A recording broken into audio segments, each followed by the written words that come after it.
What's up, everybody? Welcome back to another episode of Comically Boston. Today is episode 106. We are going to be talking about Avatar, The Last Airbender. The movie had a couple pictures released, so we'll talk about that in a second. Spider-Man 2 drops today. Werewolf by Night comes out tonight in color, so I'll check that out sometime today. And also, last night, Loki Season 2, Episode 3, 1893 came out last night, and it was a banger. We went a little bit back into the past, and we went back to the 1800s, and it was a good one. But we'll talk all about that episode in a little bit. But let's get into some news. Avatar: The Last Airbender is getting a live-action movie, not the one from M. Night Shyamalan. This is a new one. This one looks great. Here are some side-by-side comparisons. Thank you to Complex. Zuko, the live-action Zuko here looks really good. The character of Zuko in the animated show was one of those characters where I was always like, God, I hate him. And then by the end of the series, I loved him. But, you know, he goes through an arc. He goes through changes. The only one I didn't see here was live-action pictures of Aang, but here's Fire Lord Ozai. I think they nailed it. That's Zuko's dad. Zuko's daughter here, Azula. I think they nailed it as well. I can't wait to see if they make her really crazy and wielding blue lightning. That was always something so cool from the animated show. This is General Zhao. He was a real prick from the show, so I don't know. I like how they went all Asian cast. I think it feels right, even though the cartoons seemed to make everybody look like they were white, but I don't think that was the case. And this is the one that I've been waiting for. General Iroh. He was a legend, an absolute savage in the show, and this man playing him, I think, needs to nail the voice, and then he'll be perfect. And he'll be able to be Iroh forever, and I will be happy as shit. But I don't know when that comes out, but comment below if you have any more information on Avatar: The Last Airbender movie, because I am super hyped for that. Also, last week we were talking about Godzilla Legacy of the Monarch TV show that's coming out. This is a movie coming out in November from the original Godzilla producers over in Japan, I believe. But this image here cracked me up. It also is terrifying if you really think about it. This big-ass lizard is swimming after this small-ass boat, and this guy's trying to run away. But just look how, like, Godzilla's eyes look. He's just kind of like, I'm gonna eat you, motherfucker. You know, like, I saw this picture and it cracked me up so much. I was like, Jesus, why does he have, like, eyeballs? And he's just, like, just poking out of the water, just like, I'm gonna get you. You know, like, I'm gonna get you. You know, you gotta be quicker than that. You know, like. Also, reports came out the other day that Deadpool 3 with Mr. Hugh Jackman and Ryan Reynolds may be delayed. It's only about halfway complete, and with this actor strike still going on, the writers are able to get back doing the thing, but the actors are still unable to do anything until the strike resolves. And it looks like they haven't signed anything yet, so it's still ongoing. And unless we can get that signed rather soon, I don't think Deadpool 3 is going to be able to make its May release date coming up next year. But in the good news, Captain America Brave New World might be sliding into that spot, and I wouldn't be mad. I mean, I'm more excited for Deadpool 3, but Brave New World also seems to have a lot of crazy shit going on for it. And hey, you know, Anthony Mackie, Captain America, getting his own solo movie, I ain't mad about it. Harrison Ford going to be Red Hulk. Could be some good shit there. Tim Blake Nelson's coming back. You know, that could be a really crazy episode. Or movie episode. I get it, we're watching Marvel TV right now, but Marvel movies, I think, you know, take the cake. Right before the season finale, and then the day after, I believe, the Marvels comes out, so we got a Marvel movie right around the corner as well. But first we got to finish this season of Loki, huh? And halfway through, I really liked the first 3 episodes, but one more thing, or 2 more things before we get into Loki Season 2, Episode 3. Last night was the Celtics' last preseason game, and I think this is going to be the starting lineup we run with for the whole season. Derek White, Drew Holiday, Jaylen Brown, Jason Tatum, Kristaps Porzingis at the center. And, you know, I really like that lineup. I think that lineup is deadly. knock on wood, we're not going to talk about injuries, but as long as we stay healthy all year round, this could be a monster of a team, and I'm really getting excited to see the start of the season. Much like Joe Mazzulla, I'm all smiles when I see the Celtic team blowing out teams by 20, 30 points, and we have our bench playing the whole fourth quarter. So, regular season starts next week. I'm super excited for that. Comment below if you're a basketball fan. If so, are you from Boston? Are you a Celtics fan? If not, who's your favorite basketball team? Comment below. Also, today, last night at midnight, Spider-Man 2 came out. I'm yet to play it. I've watched a video online about the prequel, or the prologue, not the prequel. And the prologue looks great. Like, the first 20, 30 minutes of the game, seem to fly by and also seem really cool and unexpected in weird ways.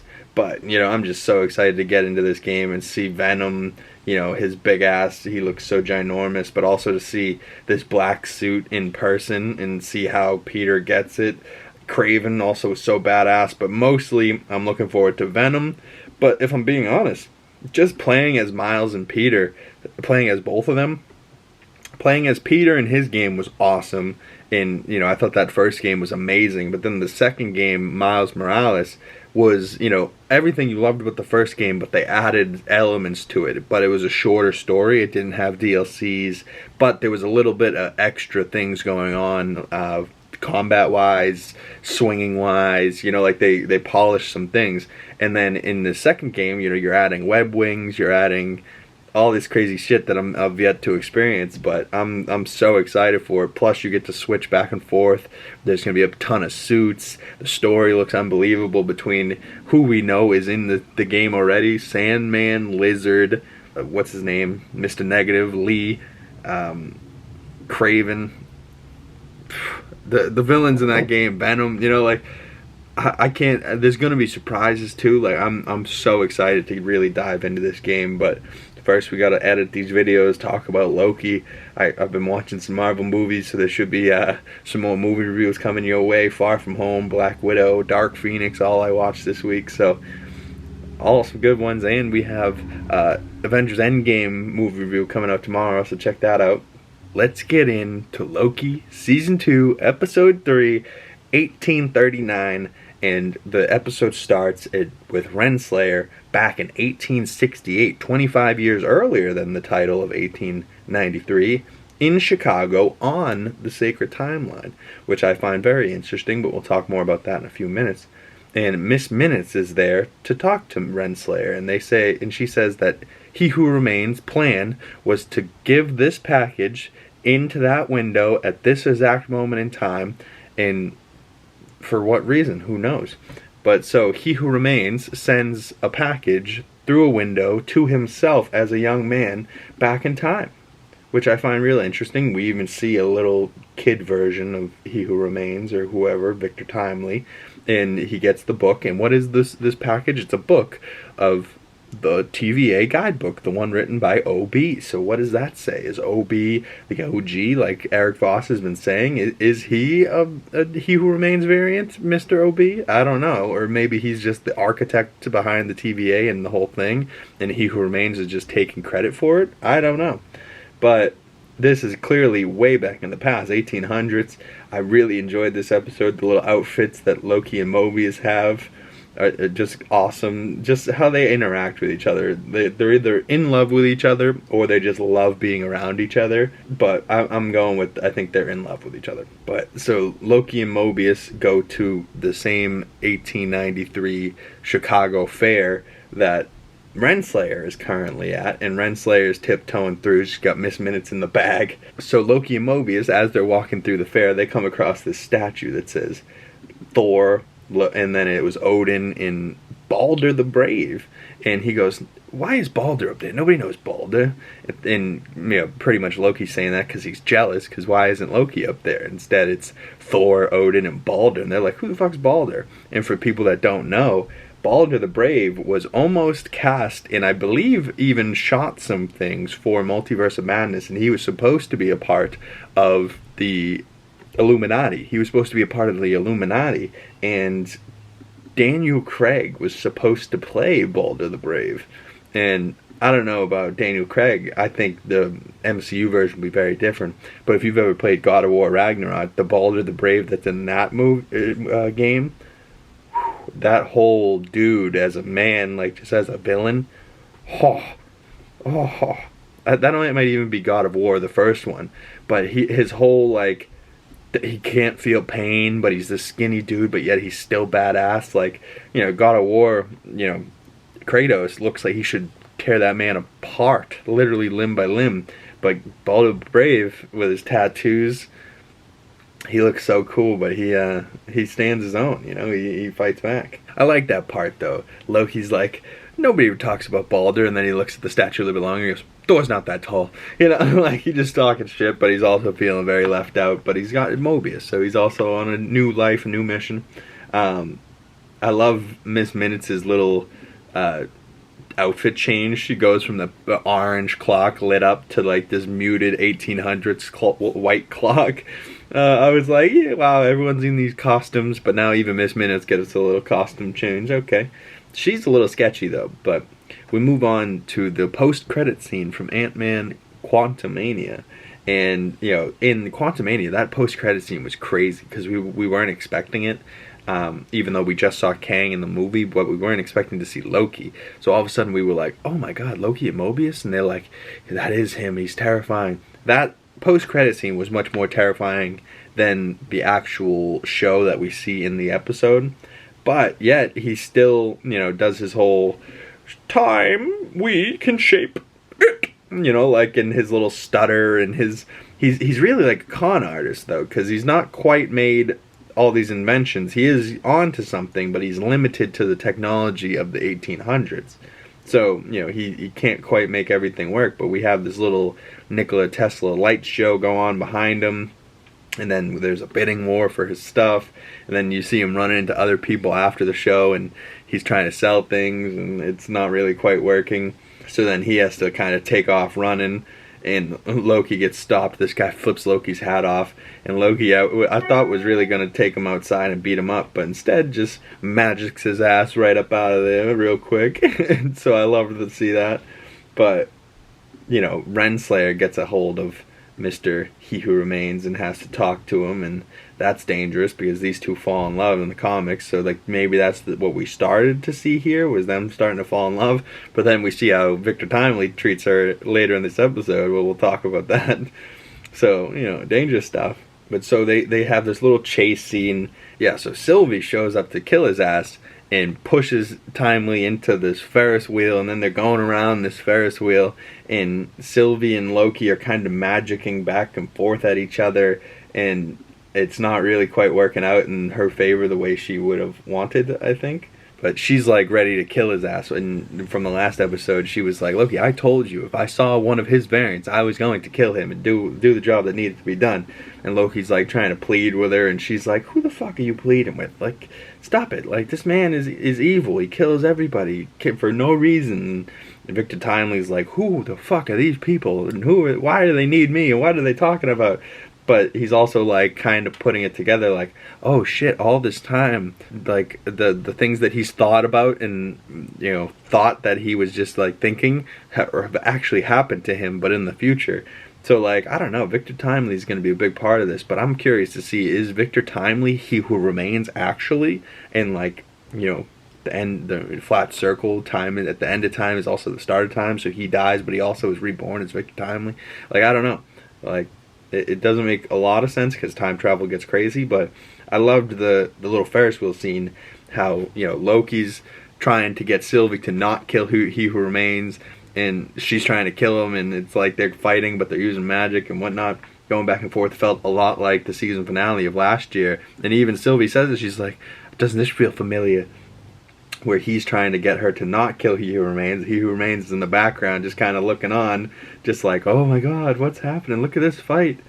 But He Who Remains was a devastating little variance. So, I don't know, is it Victor Timely is actually He Who Remains, but all of them years later, and however much time has gone by, you know, Miss Minutes says eons, but what does that mean? You know, like, so crazy. So we get a lot of interesting conversations in this, though, between Sylvie and Loki, between Miss Minutes and He Who Remains, between Miss Minutes and Ravonna. Obviously, you love Mobius and Loki on this. They tandem bike at one point, and Loki's like, no, but then you see them pulling up on the bike in the background. You're like, oh my god, they actually did it! Like, fucking Mobius and Loki, they had to ride the bike, didn't they? They just had to be little buddies and on the back of the bike. Oh, it's very blurry, but you can see that kind of like Mobius is in front of Loki, and Ravonna's like looks over and sees him. But I love this little cut too, like the camera kind of pulls in on a circle, and it's Mobius and Loki walking away. I'm like, dude, they love each other. They love each other so much.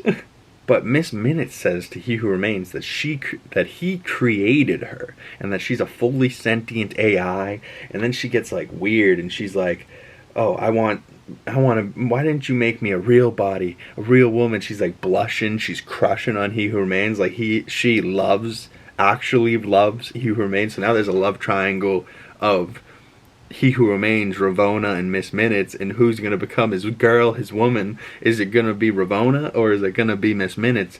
And then the biggest shock to me is at the end of this episode, what Miss Minutes says to Renslayer, but we'll get to it in a couple minutes. Because, Renslayer and He Who Remains has to run away, and he goes, and she's like, your lab isn't here in Chicago? And he's like, no, I do sales in Chicago. My lab is in Wisconsin. Taxes are cheaper. And then they have this little chase scene, which running around the sets, this episode looked great. Probably because of how practical the sets were, and they actually built this little Ren Fair from 1893 instead of, or they shot on location, but I would rather say that they built the sets. That's what I think they did, at least. I don't think they went to 1893 Ren Fair, so I think they built it all. Maybe they went to a Ferris wheel or something, but I don't know. I feel like they still built most of that and not a whole lot of CGI. So like it looked great. The only real VFX in this whole sequence was the magic between Loki and Sylvie.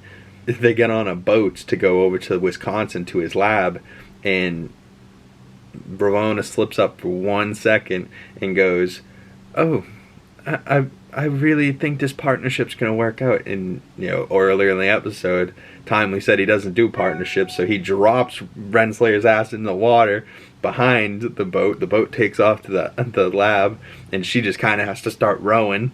And, so she's stuck with, or Miss Minutes ends up staying with He Who Remains, and that's when she starts, oh, I love you, where are you? Like they're alone in the lab, and she starts talking to him, and you're like, who the fuck is this Miss Minutes bitch? Like, she is absolutely crazy, but she loves his ass.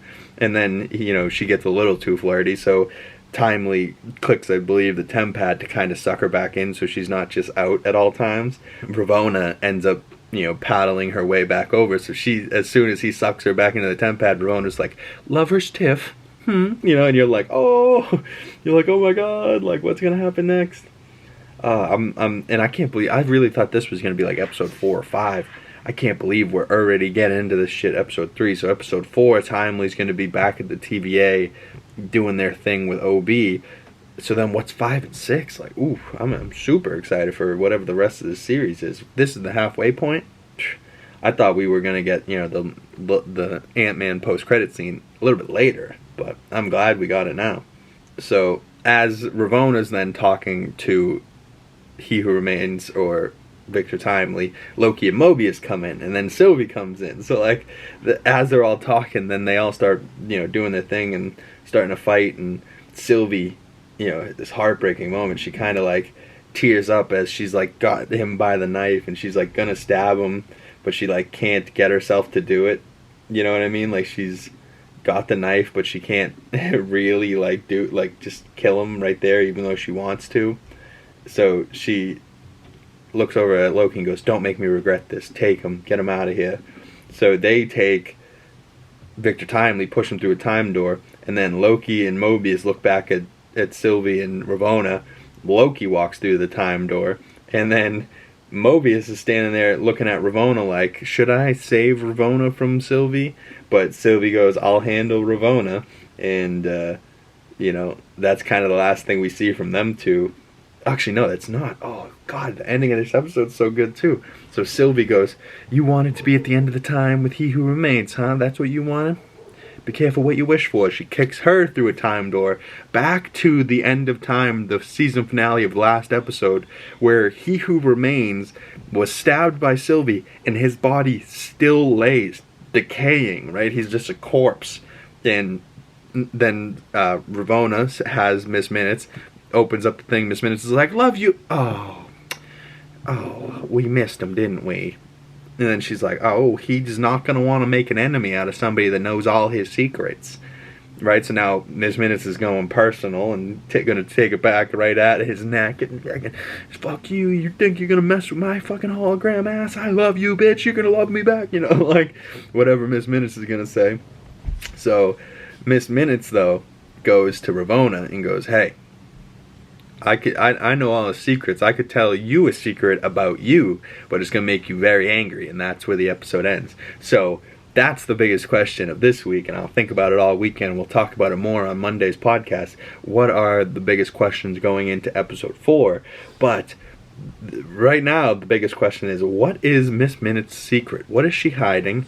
And prediction for the end of the season. I believe Miss Minutes is going to become a real boy, you know, much like Pinocchio. She's going to become a real girl, a real woman, and it might be played by Tara Strong, the voice of Miss Minutes, and we'll get Tara Strong versus Ravonna Renslayer for He Who Remains, Victor Timely's love, and Victor Timely won't choose either of them, and Sylvie was kill his ass. No, I don't know quite about the ending of that, but I do think there's a nugget of an idea that Sylvie, or that Miss Minutes becomes a real woman.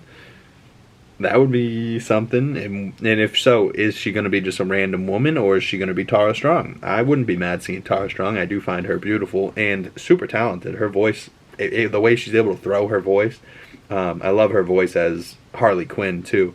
But it would be nice to see a voice actor get an actual acting role. You know, because I believe they can do it, you know. Like, Mark Hamill was Luke Skywalker. He's also the Joker's voice. You know what I mean? Like, they can do it. They're very talented people, those voice actors. You know, just give them a chance to do some live action stuff, and it might be really cool. But that's it for today's episode, y'all. That is Loki, episode 3, 1893.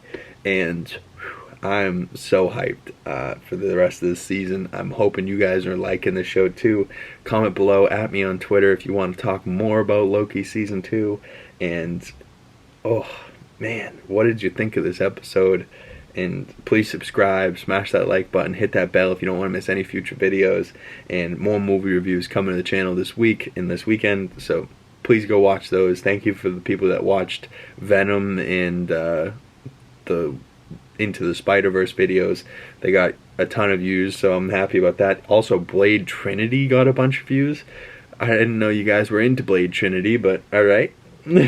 So I'll see you guys in the next video. Stay tuned. I hope you guys like my Loki shirt, Son of Odin, nerdriot.shop. Go get one for yourself, and tell them Big Cam sent you. So I'll see you guys in the next video. Peace.